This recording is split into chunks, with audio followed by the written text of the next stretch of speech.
wah mati nih gue gitu. Ibaratnya gitu kan. Waduh. Akhirnya mohon maaf Pak saya tolak. Padahal 200 juta. Masya Allah. Dan tentang prinsip apa?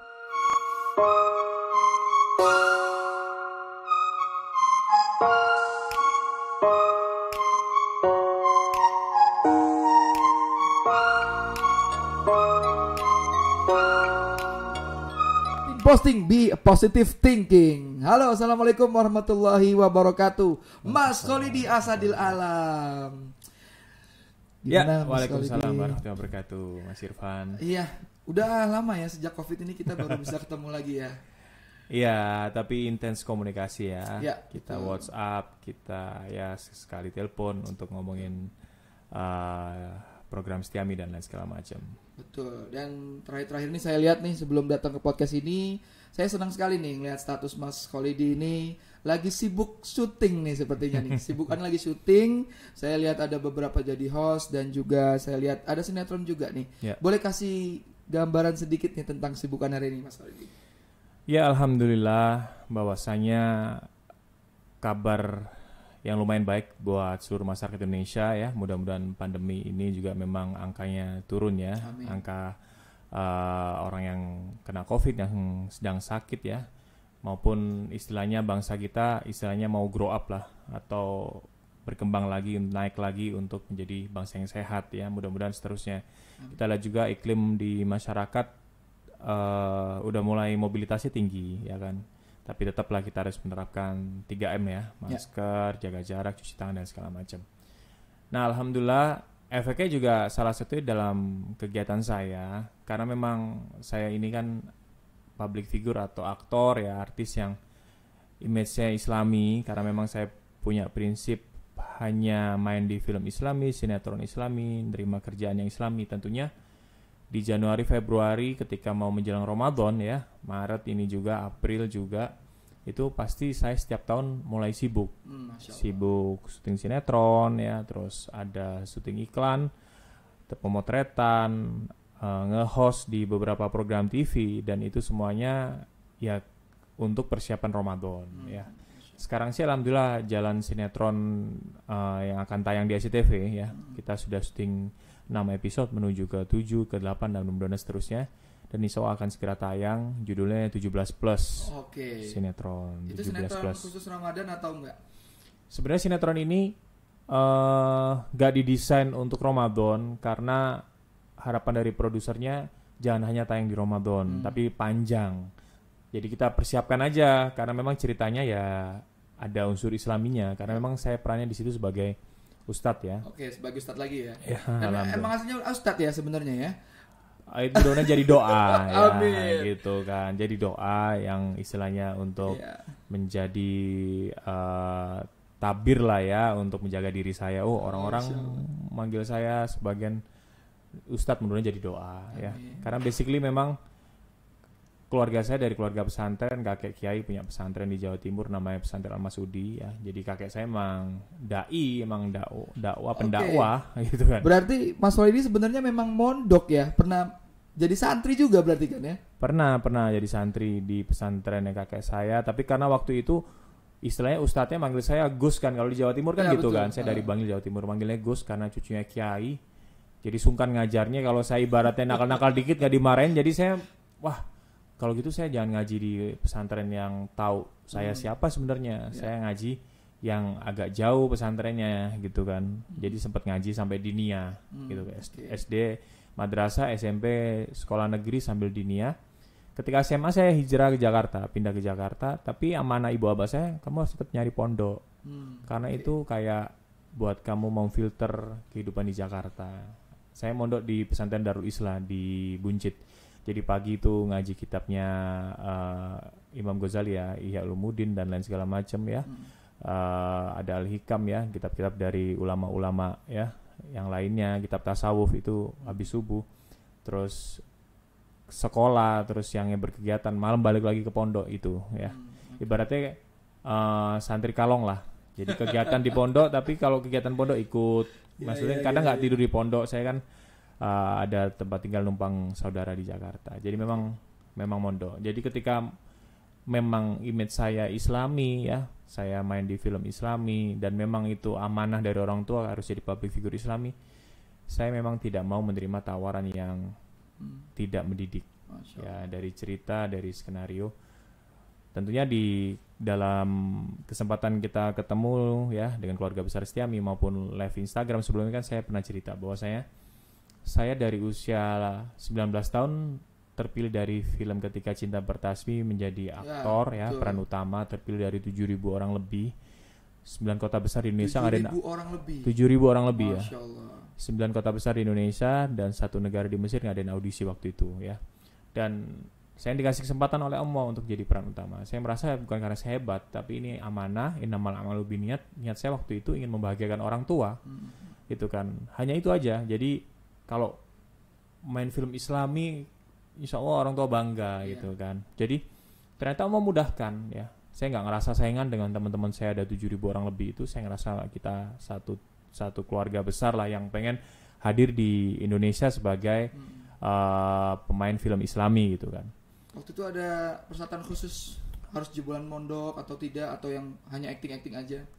Pastinya ada depth interview ya, interview secara mendalam. Jurinya ada Om Deddy Miswar, Om Deddy Petet, Bunda Nino Warisman, terus penulisnya Ustaz Habibur Rahman Razi, sutradaranya Pak Khairul Umam, line produsernya Pak Dani Sapawi. Jadi emang inti gitu kan, pasti dites ngaji, hafalan, ditanya-tanya dan segala macam, termasuk acting ya. Acting juga bahasa Indonesia maupun bahasa Arab ya gitu kan, karena emang ceritanya Khairul Azam kan cerita di kuliah di Mesir ya, kuliah di Mesir dan dia memang ceritanya dapat penghargaan lah, emang pinter, cerdas kan gitu kan, ini gitu Jahid Jidan kan, misalnya dapat nilai bagus terus. Nah itu otomatis saya harus mendekati karakter tersebut gitu. Dan dari film Ketika Cinta Bertasbih, alhamdulillah film itu booming, kurang lebih ditonton 5,5 juta orang ya di Indonesia, termasuk film box office lah dalam sejarah perfilman Indonesia, alhamdulillah. Setelah itu otomatis banyak tawaran, nah itu godaan mulai muncul. Godaan dunia entertainment lah ya, lebih ke. Iya, contoh gini, dari tawaran kan, saya pernah ditawarin sinetron yang adegan saya apa, saya nanya ke produser ya, kamu boncengin lawan main perempuan, waktu itu artis perempuan terkenal lah di tahun itu ya, naik motor Harley nganterin kuliah. Wah kalau naik motor Harley gimana, harus nyabuk nih. harus meluk belakang, meluk belakang, wah nggak lucu. Terus saya bilang, padahal saya peran utama, saya bilang mohon maaf Pak gitu kan, saya masih pengen berdakwah, saya pengen nerusin amanah dari film Ketika Cinta Bertasbih dan memang orang tua saya pengen saya berdakwah. Oh ya udah, akhirnya saya tolak ya. Saya nggak berpikir nanti produsernya jadi kecewa atau apa segala macam, karena ini menyangkut prinsip ya gitu. Saya berharap beliau mengerti dan memahami. Oh ya udah nggak apa-apa, untungnya nggak masalah gitu sama beliau. Nah terus ada film ya yang masih paling di tahun 2018an ya, 2018, 2019 ya, 2018 akhir lah. Itu saya dapat tawaran sebuah film yang saya peran utama, Mas Oli peran utama nih gitu kan. Terus syarat honorer 150 juta. Syutingnya hanya 20 hari di Jakarta, Bandung, Garut. Deket kok. Saya ngetes, wah besar nih. Kalau 200 juta gimana Pak? Besok saya kabarin. Besoknya dia di WhatsApp, Mas Oli, oke kita 200 juta, kita ketemu langsung tanda tangan kontrak ya. Kaget saya. Loh, Pak tunggu dulu, Anda sudah tahu belum tentang saya? Loh, kenapa Mas Oli? Saya kalau main film, menerima tawaran, kontrak, itu menyampaikan 2 syarat. Yang pertama, tidak mau berada pegangan tangan, pelukan atau ciuman. Oh gitu kan. Yang kedua, saya cek dulu syaratnya, skenarionya mendidik nggak, Islami nggak, gitu kan. Itu dulu Pak. Oh gitu ya. Ya udah kita kirim skenarionya. Ketika saya baca, innalillahi, ternyata skenario ceritanya film komedi yang di dalamnya banyak perempuan pakai baju terbuka. Saya ceritanya ketua geng motor. Terus godain cewek-cewek, saya kira wah mati nih gue gitu. Ibaratnya gitu kan. Waduh. Akhirnya mohon maaf Pak, saya tolak. Padahal 200 juta. Dan tentang prinsip bahwa tidak berada dengan pegangan tangan, pelukan atau ciuman, saya bilang bahwa saya bukan sok suci, tapi ini amanah. Ya berat kali gitu kan. Jadi bukan karena film pertamanya itu KCB, bukan ya, tapi memang dari awal niatnya memang masuk film-film itu sekalian menunjukkan bil hikmah lah ya, bagaimana berdakwah. Betul Mas Irwan. Jadi gini, coba bayangin dari 7.000 orang kenapa saya yang dipilih. Bahkan mungkin banyak yang memang ustadz-ustadz muda ikut, alumni Al-Azhar Kairo banyak yang ikut, yang masih mahasiswa aktif di Al-Azhar asli juga banyak yang ikut. Saya di final itu ketemu bukan lawan ya, maksudnya tinggal 2 orang, saya sama satu calon pemeran utama ini. Itu memang asli Al-Azhar Kairo, namanya juga aslinya Azam Sidki. Azam juga gitu. Ternyata saya yang dipilih gitu kan sebagai karakter Azam. Jadi maksudnya apa? Saya melihat ini bukan karena saya hebat, tapi karena inamal amal biniat, pure. Kenapa? Kalau mungkin waktu itu saya niatnya ingin jadi artis terkenal, popularitas, bisa jadi bukan saya yang kepilih. Karena banyak 7.000 orang, saya nggak mengira pun. Tapi memang saya waktu itu nothing tulus. Saya ikut ingin dakwah lillahi ta'ala, nyenengin orang tua. Jadi saya nggak pernah merasa saingan serius, pengen ngalahin dia, enggak. Gitu kan. Ternyata Allah mudahkan, justru dengan niat yang ya saya waktu itu memang bener gak ada niat apa-apa pengen terkenal masuk infotainment jadi artis, gak ada, pengen dakwah melalui film. Kalau pengalaman di film sebelum KCB itu pernah teater kah atau memang pernah masuk bikin video sendiri, film sendiri atau seperti apa?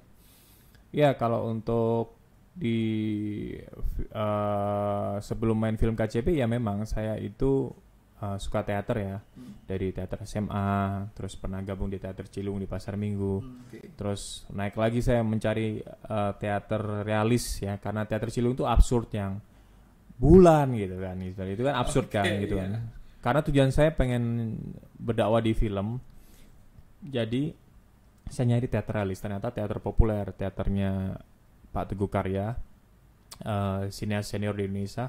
Waktu itu ada Om Slamet Harjo, Mas Alex Komang masih hidup ya, beliau sekarang udah almarhum, benar-benar diterima amal ibadahnya. Terus ada Ibu Nini El Karim, ada Mbak Christine Hakim ya, itu termasuk keluarga besar teater populer. Jadi saya gabung di situ, saya dites, ternyata saya main di film pendeknya Om Slamet, dapat beasiswa sekolah acting namanya Gladi Aktor, itu dalam 3 bulan bayar 15 juta, saya free karena saya lolos casting lah ibaratnya ya, main di film pendeknya. Ada yang udah jadi artis, ada Olivia Zalianti, ada kayak Marcella Zalianti, jadi temen kita lah ya, itu bayar ya mereka, saya nggak bayar gitu karena saya lolos casting. Jadi ada bekal sih memang di dunia sinematografi, acting maupun sinematografi ya. Ya jadi jangan sampai berpikir bahwa dalam casting, apalagi dunia film movie yang besar ya, itu tidak membawa apa-apa gitu, hanya mungkin lulusan pondok doang kah, cuma bisa baca Quran doang kah, atau tampang doang kah. Ternyata memang backgroundnya ini ada sinematografi juga, ada teater juga. Nah itu yang mungkin yang dapat kita petik, bahwa sesuatu yang mendapat kita besar ya memang harus ada usaha-usaha dulu.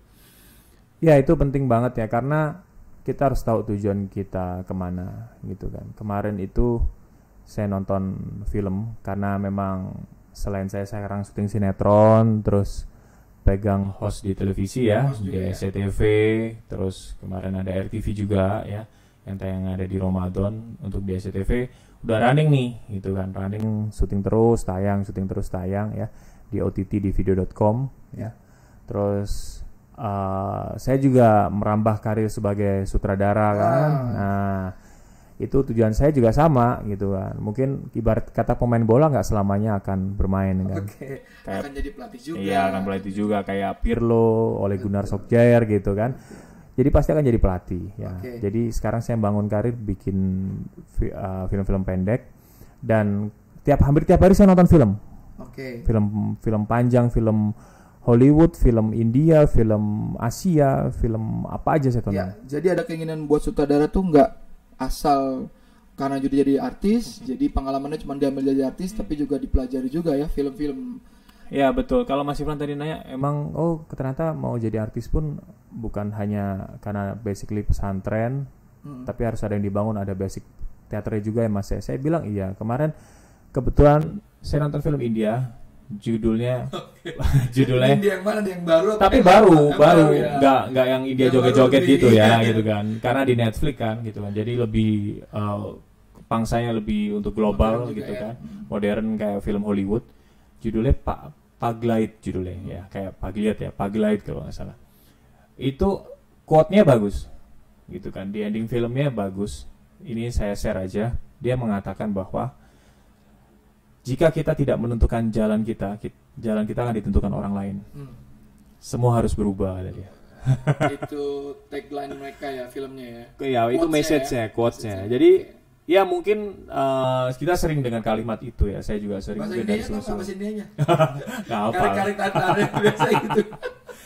Jadi Itu ya. saya relate nih dari Mas Irfan menyimpulkan apa yang saya sampaikan ya dari film terakhir yang saya tonton ya selain film Hollywood ya. Itu dia. Kita harus menentukan jalan kita. Kalau nggak gitu kita ditentukan orang lain gitu jalannya ya. Jadi kalau mau jadi sutradara, mau jadi artis ya Anda harus menentukan jalan Anda. Oh, aku memang pengen jadi public figure, pengen jadi tokoh, pengen jadi terserah apa saja. Nah, Anda siapin di jalannya. Kalau nggak gitu, Anda nggak punya cita-cita. Akhirnya Anda ditentukan orang lain. Ya udah, lo jadi ini aja, padahal belum tentu suka. Iya. Gitu. Ya, jadi dari aktor, terus sekarang nge-host juga. Di beberapa host juga, hostnya nggak sembarangan juga ya. Yang saya tahu juga ada host yang berhubungan dengan religi juga, dengan Islam juga. Yeah. Jadi memang Mas Kholidi ini selain dicap orang namanya Azam, bukan Kholidi, mungkin orang kenalnya Kholidi Azam atau Mas Azam. Ditambah lagi memang spesial dari film-film yang religi Islami, bahkan hostnya pun Islami.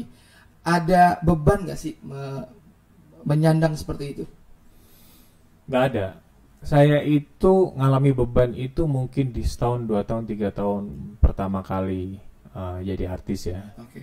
Sosok Khairul Azam itu kan ibaratnya sosok impian ya yang sempurna, bahkan bukan hanya untuk cewek-cewek ya gitu. Tapi bagi cowok juga dalam artian wah gue pengen jadi laki-laki seperti Khairul Azam karena soleh dan lain segala macam, bertanggung jawab ya, berprestasi di pendidikan. Saya pun banyak belajar dari karakter Azam. Tentunya Dewan Juri pada waktu itu mutusin saya pasti ada sedikit kesamaan entah di hal apa. Kalau di dunia sinematografi kita memerankan sebuah peran itu seperti menyusun sebuah puzzle. Puzzle kan. Jadi mungkin puzzle ini potongannya ada 100 misalnya. Mungkin kita dengan peran Azam, saya sama Azam Kholidi dan Azam ada kesamaan mungkin 40 puzzle, 40 potongannya itu 60-nya saya harus merangkai nih. Contoh, saya merankan Khairul Azam usia 28 tahun. Saya waktu itu usia 19 tahun. Jadi bagaimana saya melihat usia orang 28 tahun karakternya seperti apa? Cara berbicara mungkin kan lebih bijaksana daripada saya waktu itu usia 19 tahun. Jadi itu saya rangkai ya. Ya ini penting untuk membedah. Dan itu luar biasa ya. Saya yakin kalau perempuan ya ketika nonton film apa baca novelnya pasti pengen punya suami seperti Khairul Azam. Bahkan nama ya beberapa nama anaknya itu kasih Azam. Saya mungkin bukan ratusan orang, ribuan orang, udah jutaan orang ketemu saya ibaratnya kalau keliling dakwah ke pulau-pulau Sumatera, Kalimantan, anak saya kasih nama Azam itu banyak banget. Dari film Ketika Cinta Bertasbih. Nah, oleh karena itu Mas Irfan saya pengen tetap dakwah di dunia sinematografi, film atau sinetron, karena efek luar biasa. Saya sama Mas Irfan sebagai orang komunikasi kan tahu bahwa film itu komunikasi ya, bukan komunikasi tadi ya. komunikasi ya, komunikasi.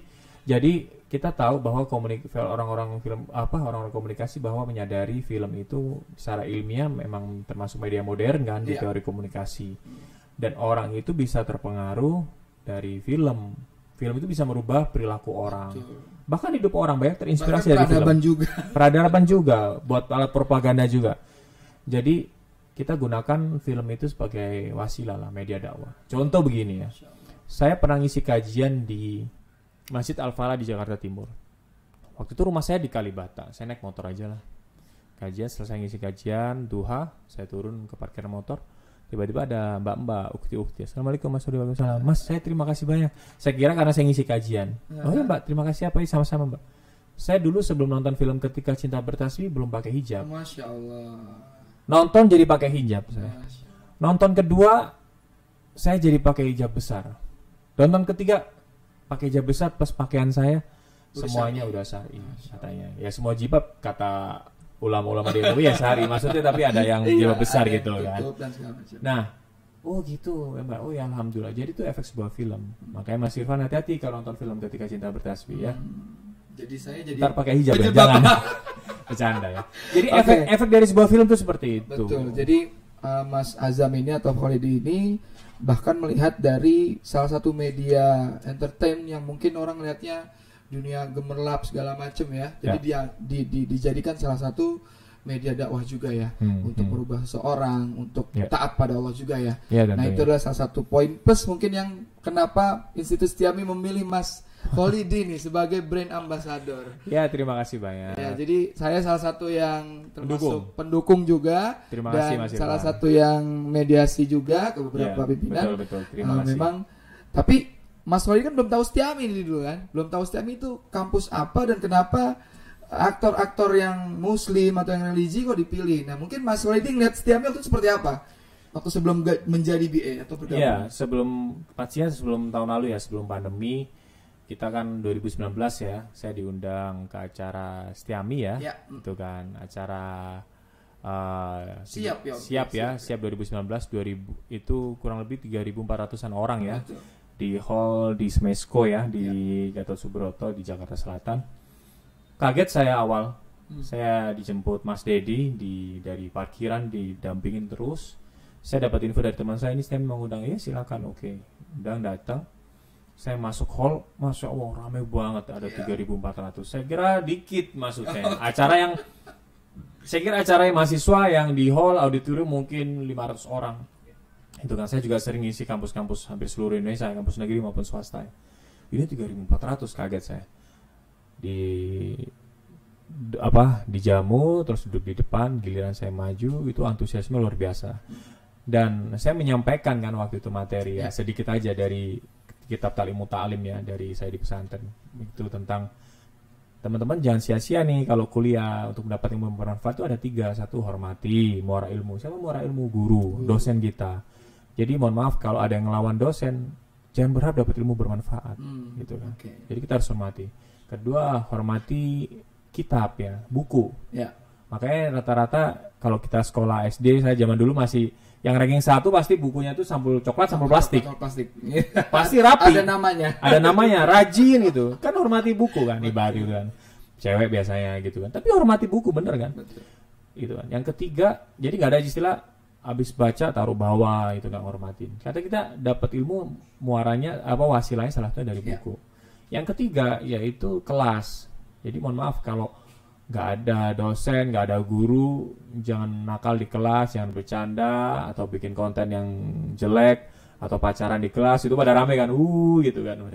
Nah ternyata sambutannya sangat baik, luar biasa. Dan saya lihat ini kampus luar biasa ya. Mohon maaf nih, saya ngisi acara seperti itu ya, kampus-kampus banyak. Nggak semuanya ketika saya menyampaikan materi itu mendengarkan, silent. Ini 3.400 orang loh. Ketika saya menyampaikan materi itu pada diem. Ketika ada kata-kata yang bagus, mereka tepuk tangan, respon aktif gitu kan, proaktif. Wih dahsyat nih, saya bilang gitu. Tapi kalau ngisi acara 3.000-5.000 orang pernah, tapi untuk kampus mungkin termasuk Setiami yang paling banyak gitu kan. Tapi kalau acara umum 5.000 orang pernah, 10.000 orang pernah di stadion dan lain. Tapi saya lihat ini luar biasa ya, adab dari teman-teman mahasiswa di sini. Ya, saya penasaran, ini dosennya gimana sih cara mendidiknya, atau visi misi kampus ini seperti apa. Nah, turun dari panggung saya dijamu kan oleh Pak Rektor, wakil orang yayasan semua. Saya pada disalamin tuh satu persatu. Mas Kholidi, makasih ya yang disampaikan tadi ngena banget. Cocok dengan visi misi kampus kita. Kaget saya, masa Pak? Iya, alhamdulillah. Saya bilang langsung, jadiin saya brand ambassador. Karena saya punya pengalaman jadi brand ambassador beberapa brand. Jadi waktu menyampaikan itu belum tahu visi misi Setiami itu apa, belum tahu ya? Nggak tahu. Dikasih tahu, belum di brief sama sekali. Nggak tahu sama sekali. Saya hanya ya seperti layaknya umum bintang tamu lah, gitu kan. Jadi ketika turun dari panggung, cocok Mas ini. Itu nggak 1-2 orang Mas. Banyak ya dosen-dosen Setiami, orang yayasan yang saya hormati semuanya. Nyalamin saya, kok bisa cocok ya visi misi. Berkali-kali saya disalamin itu waktu kita makan siang itu kan ya. Wah kaget saya, masa ternyata sama visi misinya gitu. Padahal tujuan saya menyampaikan materi itu hanya menyemangati, mengingatkan kembali jangan sia-sia kita kuliah pagi capek, sore ada yang kelas karyawan malam tapi nggak dapat ilmu bermanfaat, sayang gitu kan. Saya ingetin lagi. Nah ini ada caranya biar dapat ilmu bermanfaat, itu aja sebenarnya. Dan ternyata cocok dengan visi misi Setiami. Makanya langsung saya bilang, ya udah Pak, jadiin saya brand ambassador karena semisi gitu kan. Terus terang saya terima kasih ke Mas Irfan, Mas Dedi, keluarga besar Setiami semuanya ya. Di sini ada Bu Ulan, Bu Uis ya, ada Bu Diana, Pak Cundo dan semuanya, karena menurut saya justru first impression atau istilahnya pengalaman lah ya, first experience saya itu di Setiami itu dakwah di dunia pendidikan saya nyebutnya. Oke. Itu kan hal baru. Ya. Saya dakwah di dunia sinetron dari 2008, di film ya, di iklan, di host udah, tapi di dunia pendidikan baru Setiami. Jadi saya merasa dalam hidup saya berterima kasih banyak karena saya dikasih jalan untuk dakwah di dunia pendidikan itu ya keluarga besar Setiami ini. Masya Allah. Belum pernah soalnya saya dimasukin sebagai brand ambassador dan dikasih kesempatan untuk menjadi dosen lah. Ya. Bahasa saya itu belajar menjadi dosen, sebenarnya belum pantas. Saya nganggapnya itu praktisi lah. Betul, praktisi. Hanya berbagi pengalaman Sharing, ya. saya sebagai public figure depan layar maupun pengalaman belakang layar ke teman-teman di kelas mahasiswa. Itu aja saya bilang, saya nggak merasa diri saya sebagai dosen. Oke, setelah masuk ke Institut Setiami nih, itu Ya. kan tergabung dalam fakultas ilmu yang ada komunikasinya. Nah, Mas Kholidi melihat dari mahasiswanya, dari kurikulumnya mungkin, itu seperti apa di Institut Setiami? Saya keliling ya, udah ke semua kampus Setiami ya, Kampusnya, cabang ya, macam-macam kan ada di Tangerang, Bekasi ya, terus Depok juga, Jakarta Selatan ya, banyak ya, hampir semuanya.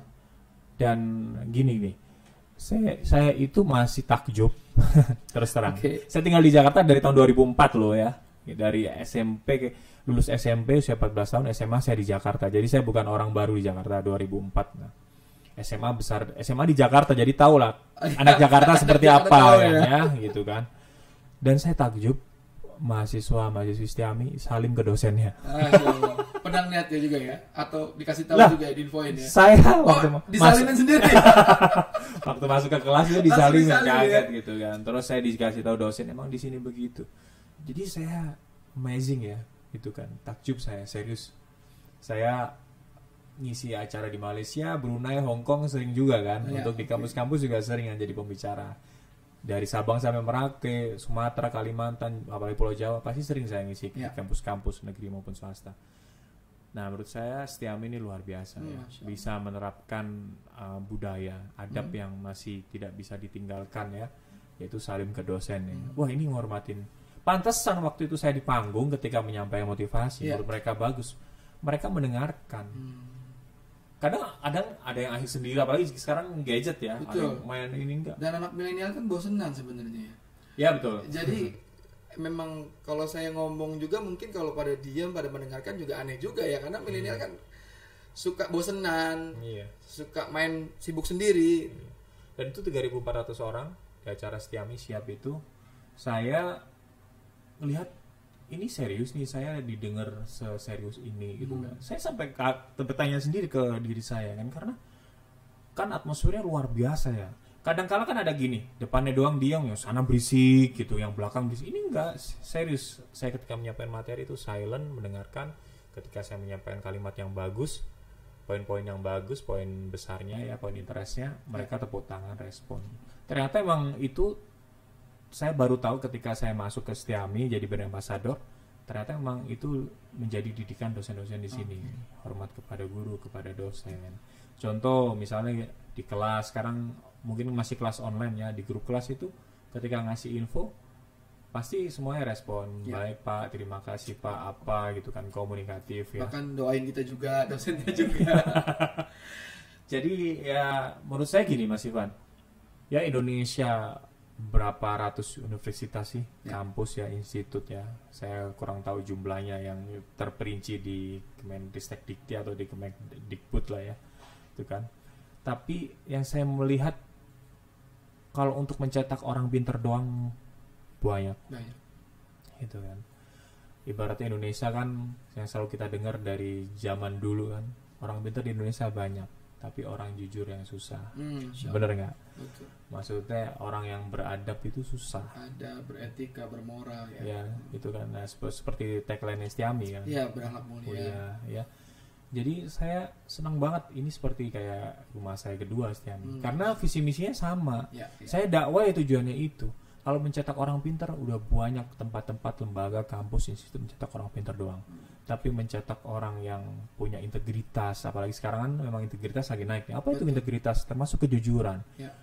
menjaga amanah. Kayak 4 sifat Nabi kan, Siddiq, Fatona, Tablik, amanah itu kan. Siddiq ya jujur, amanah bisa menjaga amanah, kan begitu kan ya. Nah itu yang sulit, nggak gampang mencetak orang jujur di Indonesia, nggak gampang gitu kan. Kalau mencetak orang pinter, banyak orang pinter di Indonesia. Orang pinter Tentunya di sini juga pinter-pinter, Yes. banyak yang berprestasi. betul. Tapi menjadi suatu kelebihan dan istimewa untuk memperhatikan akhlak-akhlak adik-adik kita. Ada. Oke, jadi dosen ini kan di komunikasi, selain jadi dosen, praktisi, selain aktor juga lagi menggarap bahasanya jadi sutradara ya, sutradara, sinematografi segala macam. Ya. Selain pengalaman syuting, tentunya kan harus punya ilmu juga dan juga alat-alat juga nih. Nah, Betul. ini dunia sinematografi ini seperti apa, Mas Odi? Ya. Oh, saya manggil Mas Odi ya, karena Iya, biasa panggilan. manggil Mas Odi ya. Oke. Kalau saya gini, kalau dunia sinematografi itu kan sebuah hal yang ada teknis dan non teknis ya. Ya. Teknis ya alat-alat ya. Saya pernah garap sebuah iklan BUMN, nilainya ya 250 juta dengan alat sewa kamera sehari 40 juta baru sewa doang. Itu pernah ya. Belum operatornya yaitu kameramen dan timnya, sehari bisa 15 juta. Ada editing online, ada editing offline, itu juga mahal. Semua serba mahal karena untuk all media, untuk billboard, untuk di sinema tayang, untuk di YouTube, semua, untuk di TV semua tayang. Itu 250 juta dengan biaya produksi besar. Tapi nggak mungkin saya seterusnya berkarya hanya istilahnya budget besar ya. Gitu kan. Otomatis saya harus memberikan kesempatan diri saya berkarya di karya-karya kecil, contoh film pendek gitu kan. Ya mungkin biaya 10 juta, 20 atau 30 ya, tergantung dari alat yang kita pakai kan. Nah, kalau dari saya itu teknis. Nah, jangan lupa saya kenal DOP senior di Indonesia namanya Om Rudi Kurwet yang dapat Piala Citra. Itu DOP, Director of Photography, sutradaranya kameramen lah ibaratnya, pimpinan lah, chipnya. Itu dapat Piala Citra, DOP film Ketika Cinta Pertasmi, namanya Om Rudi Kurwet. Dia selalu ngomong gitu, yang paling penting bukan semahal apa kamu punya kamera, tapi the man behind the gun kan, gitu kan. Istilahnya orang di belakang tembak itu sendiri atau alat itu sendiri yang harus jago gitu kan. Saya pernah sekolah di Nikon School juga, sekolah fotografi sebelum SLR rame di Indonesia. Itu tahun 2010-an saya udah sekolah di Nikon School ya, 2010-2011. Itu dosen-dosen fotografer top di Indonesia ya. Itu pernah bilang, saya dulu bikin buku nyetak karya saya dari kamera handphone. Jadi kita jangan mentalnya gue harus beli kamera mahal dulu baru gue bisa berkarya bagus, itu salah. Karena saya udah belajar di Nikon School Indonesia. Saya dapat ijazahnya lah ibaratnya. The man behind the gun gitu kan. Kamera biasa-biasa justru menjadi biasa kalau kamu pegang kamera mahal, karyamu bagus, biasa. Justru gimana caranya kamu kamera biasa-biasa aja nggak mahal tapi karyamu bagus, itu sesuatu. Itu luar biasa istimewa. Jadi di film ada teknis dan non teknis. Teknis alat hubungannya. Saya kalau ditanya orang, Mas Rudi bikinin film sekolah saya dong, SMP saya, SMA saya, lembaga saya selalu nanya ada biaya produksi berapa, dan hampir semuanya saya habisin di alat teknis. Karena dapat segini, oke, saya sewain segini ya, ini saya jelasin, ini alatnya, lampu dan lain segala, lensa gitu. Kan lensa macam-macam, ada Carl Zeiss, ada yang JM, yang makin mahal yang makin bagus. Tapi sesuai dengan budget ya, itu teknis. Non teknis yang lebih banyak lagi. Contoh saya nggarap acting. Pemain baru. Talent-talentnya juga. Talent saya ada reading minimal 3 kali. Mungkin ada casting juga, ada pilihan juga ya. Ada casting. Jadi awalnya saya kira berkarya itu di film pertama saya, ya film pendek saya, itu kameramennya top. Alatnya top ya. Ternyata saya kira cuma teknis, saya pede, editornya top ya, orang Sinemat, SCTV. Ternyata setelah saya lihat, saya minta review Om Deddy Miswar, terus sinias-sinias lain, ada Mas Fauzan Rizal, dulu DOP-nya film-film top Indonesia. Jadi film pendek pertama apa judulnya? Film pendek pertama dari Amerika Mengejar Akhirat. Dari Amerika Mengejar Akhirat gitu kan. Itu saya minta review Om Deddy Miswar. Om Deddy Miswar bilang gini. Ternyata intinya gagasan. Yaitu ide cerita non teknis. Kamu kalau cerita kamu nggak bagus, kamu punya gedung besar pun di Jakarta kamu jual untuk bikin bagus film kamu edit, kasih efek, nggak bakal bagus. Jadi bukan teknis lagi, gagasan, ide cerita itu Om Deddy Miswar. Saya langsung minta review di kantornya tuh di Pondok Kelapa ya, di Jakarta Timur. Ini gini. Oh, ternyata begitu ya. Saya minta review banyak orang, ternyata bukan teknis. Saya salah di awal bikin film. Maksudnya bukan salah. Saya merasa pede dengan kameramannya top, editornya top, udah selesai lah. Ternyata enggak, cerita, gagasan. Bukan hanya gambar. Film kedua saya perbaiki. Saya belajar penulisan skenario lebih rinci lagi. Biasanya kalau film-film yang top itu non teknisnya itu kayak penulis naskah itu berbeda dengan sutradara ya kan sebenarnya ya. Iya. Produser sutradara. Tapi ada juga sutradara yang menulis juga. Sutradara yang menulis juga. Kayak lebih bagusnya itu memang sutradara dan menulis juga lebih bagusnya atau memang ada khususnya? Tergantung sih, tapi memang ya kan Om Deddy Miswar kan ide cerita kan. Betul. Terus ada tim penulis skenario. Jadi emang kalau lebih bagus sih memang sutradara itu punya ide cerita, ditulisin skenario, terus dia nyutradarin sendiri. Bahkan acting sendiri. Kalau Deddy Miswar gitu ya. Itu lebih capek lagi. Karena saya ngalami di film kedua saya, ketiga saya film pendek itu saya diminta main juga gitu kan sama produsernya. Saya main. Saya bilang lebih capek. Meskipun cuma 1 scene, 2 scene saya nggak mau banyak-banyak kan. Cameo aja, bahkan sebenarnya saya maunya di belakang layar aja ketika jadi film pendek gitu kan. Di belakang layar aja udah capek ya. Iya. Udah capek nih suruh acting juga. Nah, non teknisnya tuh gini salah satunya. Penulis skenario. Saya akhirnya belajar tentang planting, belajar dengan penulis Om Deddy Miswar. Terus belajar dengan penulis skenario top ya di Indonesia gitu kan. Penulisnya Pak Jujur Prananto itu penulisnya ada Padangan Cinta, Petualangan Sherina itu kan film 2000-an awal yang bawa muncul lagi lah film Indonesia ya. Jadi itu non teknis. Terus berikutnya gini, ada keyakinan kalau aktornya menjadi sutradara itu filmnya bakal bagus. Kalau sutradara ini awalnya jadi aktor, karena dia merasakan kan bagaimana di direct sutradara, terus sekarang dia mendirect. Jadi bisa memunculkan potensi atau talent. Oh dia actingnya, kelemahannya ini, kelebihannya, ini tonjolin. Karena pernah juga acting juga ya. Nah itu sih saya rasa memang betul juga. Maksudnya membantu. Saya punya pengalaman depan layar ketika jadi sutradara. Saya gampang ngarahin acting mereka. Jadi kaku nih sebelah sini, gimana saya ngakalinnya, gimana saya ini gitu kan. Anak-anak baru kan, itu tantangan tersendiri. Itu non teknisnya. Jadi banyak banget ya perintilannya. Jadi bukan hanya teknis tapi non teknis di sebuah sinematografi. Oke.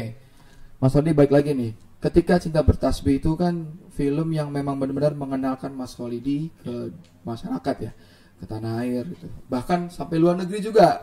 Kalau lagi live IG, kalau lagi apa tuh banyak yang saya dari Malaysia, dari Singapura tuh banyak juga. Oke. Waktu itu ada KCB 1, KCB 2, terus ada sinetronnya juga. Mas Kholidi juga semua pemerannya juga di sinetron itu juga ya. Iya betul. Terus sekarang mau ada nggak KCB 3 nih, dengar-dengar nih? Ada mungkin ceritanya atau spoilernya atau mungkin cerita di KCB 3 info-infonya? Ya KCB 3 waktu dulu penulisnya Ustadz Habibur Rahman Al-Siraji atau Kang Ambik ya, guru saya.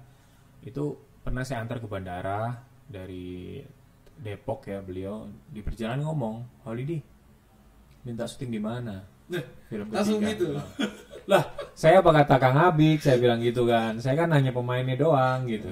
Ya nggak apa-apa kalau kamu mau minta tulis di mana, ntar ceritanya saya sesuaikan.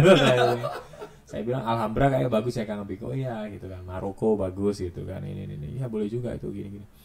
Jadi insya Allah ada yang ketiga gitu kan. Tapi beliau kemarin baru nyelesain Ayat Cinta 2 ya. Gitu kan. Tapi setelah ini insya Allah KCB 3 ada. Nah, insya Allah. Jadi langsung dari pemeran utamanya keluar statement bahwa KCB 3 nanti insya Allah akan ada ya. Insya Allah. Karena banyak nih kan yang remake ya, yang reborn segala macem.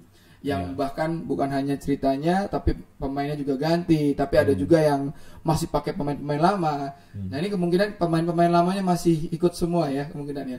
Belum kayak, tahu. Setana Dewi. Belum tahu ya. Sama sekali belum tahu. Kayak Ayat Cinta 1 sama Ayat Cinta 2 pemainnya banyak yang berubah kan. Yang bertahan cuma yang cowoknya kan, Fedi Nuril kan. Tapi ceweknya ganti semua. Jadi nggak ada yang tahu memang, nggak ada yang tahu. Tentunya, kan yang kelihatan banget tuh ADC tuh.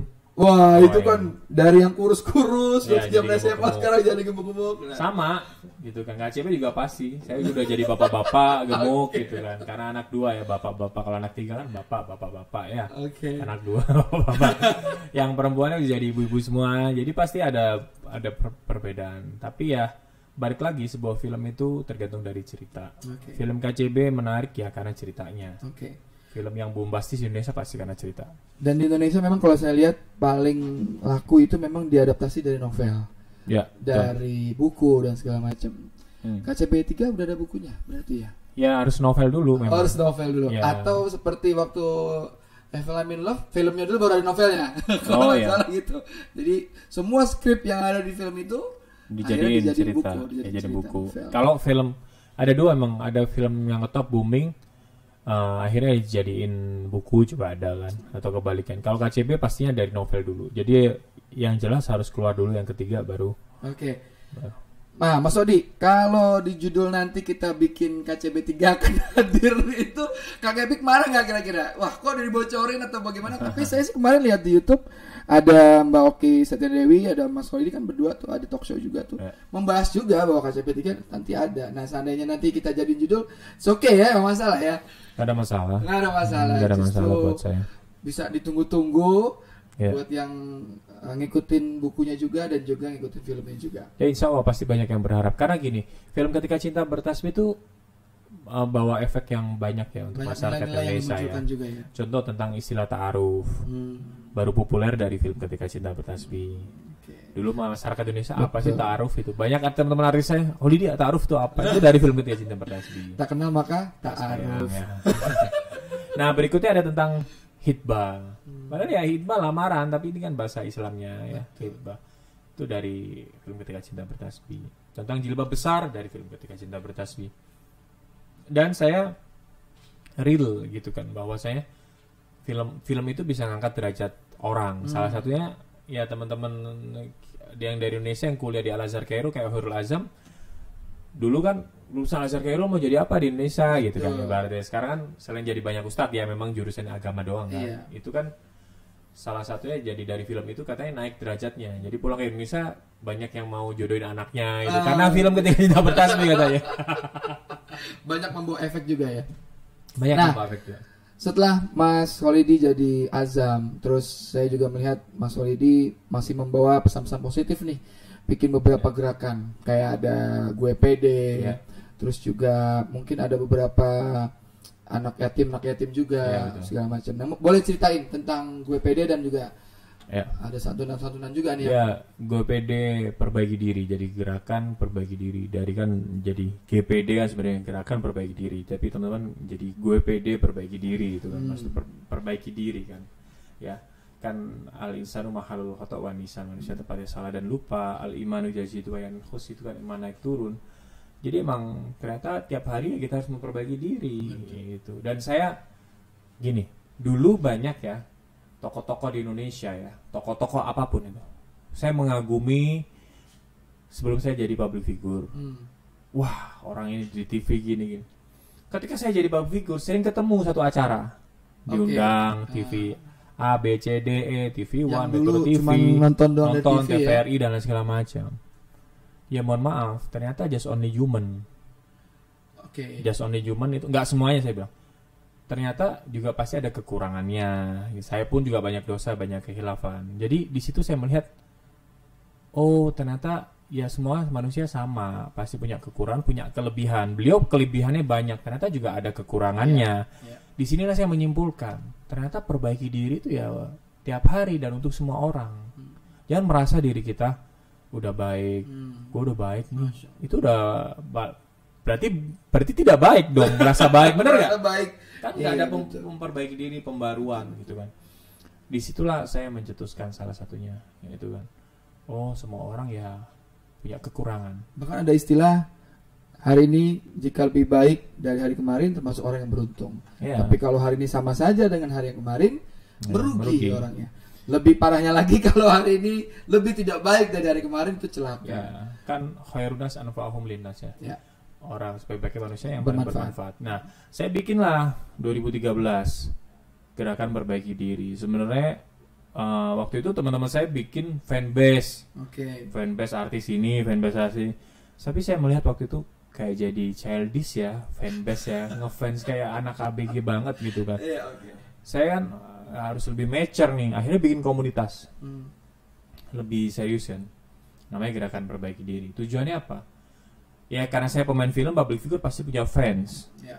Nah, saya nggak mau cuma sekedar ngefans, mengagumi. Ya. Saya bilang, saya selalu mengalahkan, saya selalu menyampaikan bahwa saya juga punya kekurangan. Jangan terlalu mengagumi saya bilang gitu kan. Saya juga pasti punya kekurangan, punya dosa banyak saya bilang gitu. Jadi yuk kita bikin komunitas saja. Jadi ngefans karena film, ketika Cinta Pertas bikin ngefans saya ajak untuk bikin komunitas, tergabung di anggota komunitas, kita melakukan hal-hal yang baik. Banyak kita galang dana buat nyumbang sekolah anak yatim piatu Jakarta Utara, di Tanjung Priuk pernah, bersih-bersih masjid pernah, galang dana buat bencana, setiap bencana pernah gitu. Jadi ini komunitas ya, bukan cuman akun Instagram bukan. Akun Instagram itu untuk ya biar ada akunnya aja. Sebetulnya anggotanya ada grup WhatsApp-nya ada, sekarang mau bikin Telegram gitu kan dan segala macam. Tapi ini adalah sebuah komunitas gerakan. Bahkan banyak yang mengadopsi. Dulu kalau kita munculan dari akun Twitter 2013 sebelum rame Instagram ya. Itu udah muncul banyak akun gerak gue pede perbaiki diri Medan, itu banyak. Gue pede perbaiki diri kota apa, banyak yang pengen mengadopsi lah. Nggak apa-apa saya bilang, nggak ada masalah atas nama saya. Nanti kapan-kapan saya ada waktu, ada rezeki, saya datang ke sana. Seluruh Indonesia itu. Gitu kan. Dan saya hanya bilang bagaimana kita mengumpulkan orang yang simpatik kepada kita. Saya bahasanya gitu, orang yang fans kan, orang yang simpatik kepada saya untuk melakukan kegiatan. Betul, diarahkan lebih baik. Kegiatan lebih baik. Gitu kan. Karena ya itu lagi. Gitu kan. Nah sekarang beberapa kali bencana di Indonesia semenjak pandemi ya, ada banjir dan segala macam yang terbaru di NTT ya. Saya mendoakan.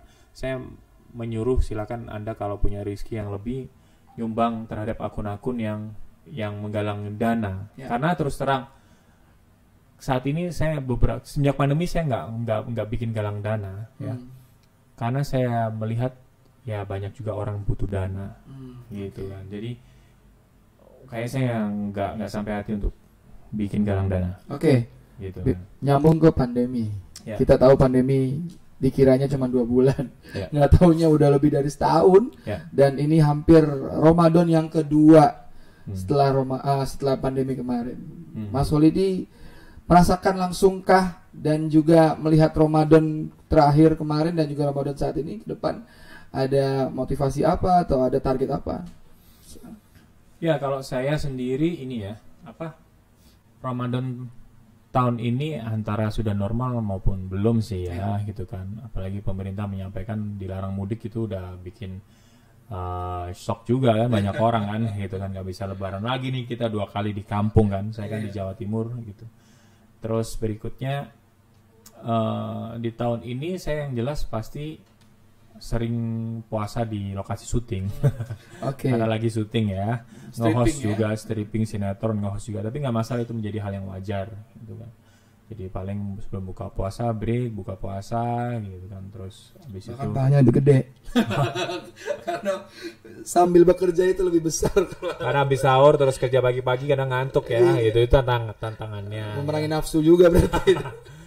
Nah itu dia lokasi bulan puasa di lokasi syuting udah menjadi hal biasa saya hampir setiap tahun, kecuali tahun kemarin waktu pandemi awal-awal, itu pun ya rame ngisi konten di rumah aja kayak webinar, live Instagram, banyak ya dari produk-produk yang kontrak saya sebagai brand ambassador, juga produk lain gitu kan di luar dunia pendidikan ya, produk komersil lainnya ya gitu.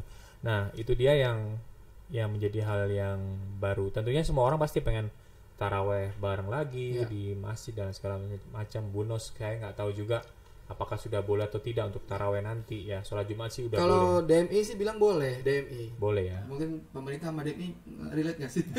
Karena DMI pernah menyatakan boleh buka masjid. Iya, soalnya kan Jumatan juga boleh dengan protokoler kesehatan. Saya juga berharap taraweh juga boleh ya. Mungkin yang menjadi larangan bangunin sahur keliling mungkin salah satu ya, sahur on the road memang banyak resiko ya. Atau buka bareng di luar, mungkin itu. Ya pokoknya menurut saya emang sebaiknya tetap kita menjaga lah. Karena saya sendiri kan seminggu sekali swipe di lokasi syuting. Seminggu sekali. Seminggu menjadi sekali ritual swab antigen ya. Oke, dicolok-colok ya. Kalau Genos kan cuman dihembus nafas doang. Jadi dampak dan juga hikmah mungkin ya. Karena setiap ini kan Allah pasti memberikan pesan sesuatu nih. Pandemi selama setahun ini memberi dampak apa Mas Holidi, dan juga hikmahnya apa? Ya, secara pandemi tentunya di top of mind pikiran kita kan sedih ya. Banyak orang kehilangan keluarga, saudara ya. Banyak yang sakit ya. Banyak orang kerjaan juga. Orang sekitar saya juga pastinya teman kerja apa segala macam ada yang kehilangan pekerjaan. Sedih banget ya pastinya. Terutama kehilangan keluarga ya. Terus ada yang masih baru isolasi mandiri itu kan kasihan juga, sedih ya. Kita doakan semoga yang sakit segera sembuh ya. Amin ya rabbal alamin. Tentang hikmahnya sendiri ya tentunya kita lebih menghargai waktu ya, terutama waktu buat keluarga, orang tua gitu kan, keluarga, anak, istri dan lain segala macam. Terus hikmahnya salah satunya saya emang tipe apa istilahnya homesick ya, suka di rumah sebenarnya gitu. Apalagi pas pandemi. Jadi memang banyak orang ngerasa jadi lebih betah di rumah karena udah terbiasa kan. Biasanya nggak enak banget di rumah mulu keluar gitu kan. Sekarang sebisa mungkin di rumah. Nah itu salah satu hikmahnya, menghargai waktu, menghargai keluarga, menghargai usia, kesehatan ya. Gitu kan, karena nggak ada yang tahu ya, kullu nafsin dha'iqatul maut, pasti kita akan meninggal. Ibaratnya kan kita tinggal tunggu waktu nih, saya duluan apa Mas Irfan duluan, bukan perkara umur nih. Iya. Antriannya yang mana nih? Tingginya duluan gitu. Udah sangat tingginya duluan. Oke, terakhir nih Mas Odi. Terakhir, bagaimana Ramadan ke depan dan juga motivasi nih buat para pendengar kita nih, Setiamers juga mungkin juga masyarakat. Bagaimana menghadapi Ramadan, bagaimana kita bisa menang bersama di bulan Ramadan. Walaupun di masa pandemi, tapi kita tetap semangat. Mungkin dari Mas Kholidi bisa statement. Ya, tentunya buat saya Ramadan kali ini saya berbagi tips ya. Ayo kita bikin program pribadi. Karena itu penting ya. Contoh, tulis saja sholat duha misalnya 8 rakaat ya. Target ya. Sholat hajat sekali, terus ngafalin ayat atau surah. Tapi ditarget, catat aja di handphone ya. Tapi ditarget memang gitu kan. Ditarget ya. Saya waktu itu ya bikin target pribadi gitu. Salah satunya ya nambahin hafalan sama artinya juga kan gitu kan. Jadi kadang jangan hanya baca ayatnya, baca artinya juga. Tapi ya kalau nggak ngerti ya, karena mungkin ada yang bukan ahli tafsir Al-Quran, ketika nggak ngerti maksudnya apa harus nyari guru. Betul. Ya hati-hati gitu. Guru yang bersanad. Nah gitu kan. Jadi intinya harus banyak makna kiasan ya gitu kan. Ya jadi harus tetap nyari guru. Jadi poin yang paling penting bikin program pribadi. Jadi biar kita memanfaatkan waktu di bulan suci Ramadan itu sebaik mungkin dan harus tetap produktif. Produktif itu bisa bekerja, bisa juga secara amal ibadahnya produktif. Oke. Dan karena nih BA-nya Institut Setiamin ya, brand ambasadornya, pasti ada beberapa informasi kan mengenai Ramadan nih. Apakah ada beasiswa khusus gak nih di Institut Setiamin nih? Ya tentunya ada ya, khusus terus plus kalau yang daftar di bulan Ramadan akan dapat hadiah sajadah menarik ya. Berarti udah tahu ya informasinya. Jadi akan dapat beasiswa juga ya, beasiswa khusus Ramadan dan juga mendapat sajadah menarik supaya ibadahnya lebih jazbah lagi, lebih semangat lagi. Dan saya bukan karena jadi brand ambassador Setiamin. Contoh begini, saya pernah melihat ada mahasiswa kita yang kesusahan tentang skripsi ya. Waktu itu saya lagi di kampus Bekasi ya, ada kepala kampusnya Bu Diana sama Pak Cundo. Ada mahasiswa yang kesulitan skripsi, terus datang ke kantor. Pas ada saya nih, itu Pak Cundo ditanya, kamu ada problem apa, masalah apa? Wakil rektor padahal. Iya. Bu Diana juga, ini Bu, kamu studinya tentang kasusnya tentang apa studi kasusnya? Ini. Dikasih tahu tuh Bu Diana sama Pak Cundo. Saya kaget, nah serius nih. Istilahnya kesulitan mahasiswa sampai kepala kampus ikut ngasih perhatian, apalagi wakil rektor naik. Wah luar biasa nih. Jadi istilahnya mahasiswa bisa langsung menjangkau wakil rektor ya, itu luar biasa kan. Itu sebuah birokrasi modern di era sekarang kan. Jadi nggak harus mau ketemu rektor susah, kepala kampus susah, enggak. Di sini direct healing ya, benar ya? Hah? Direct healing berarti ya, langsung. Iya betul. Bisa dan ngasih perhatian langsung. Saya lihat itu tulus banget itu kan, kepala kampus sama wakil rektor pas lagi di depannya nanya apa, itu dibantu banget. Jadi menurut saya sistem pembelajaran Islam itu salah satu menerapkan konsep kekeluargaan. Kalau keluarga kan nggak hitung-hitungan secara teknis doang kan. Kamu mahasiswa ini, kamu harus bayar, kamu harus nggak gitu. Keluarga itu ibaratnya kalau ada adik kita yang kesusahan pasti kita bantu, bener gak? Nggak harus birokrasi dulu, nggak harus Ya kekeluargaan kan, janjian jadi dulu, merasa ini bagian dari keluarga saya. Itu Setiami. Terima kasih Mas Kholidi Ya. atas informasinya tentang Institut Setiami juga. Sama-sama. Kita bisa ngobrol-ngobrol lagi di next episode posting. Semoga apa yang kita bicarakan ini menjadi positive thinking untuk Amin, semua pendengarnya. amin. Terima Dan kasih. juga kita semoga selalu sehat di masa pandemi ini. Amin. Dan juga bisa menghadapi Ramadan ini, Amin. bisa menang bersama. Terima kasih Mas Kholidi atas waktunya. Ya. Assalamualaikum warahmatullahi wabarakatuh. Waalaikumsalam warahmatullahi wabarakatuh. Cek 1 2 3 posting close.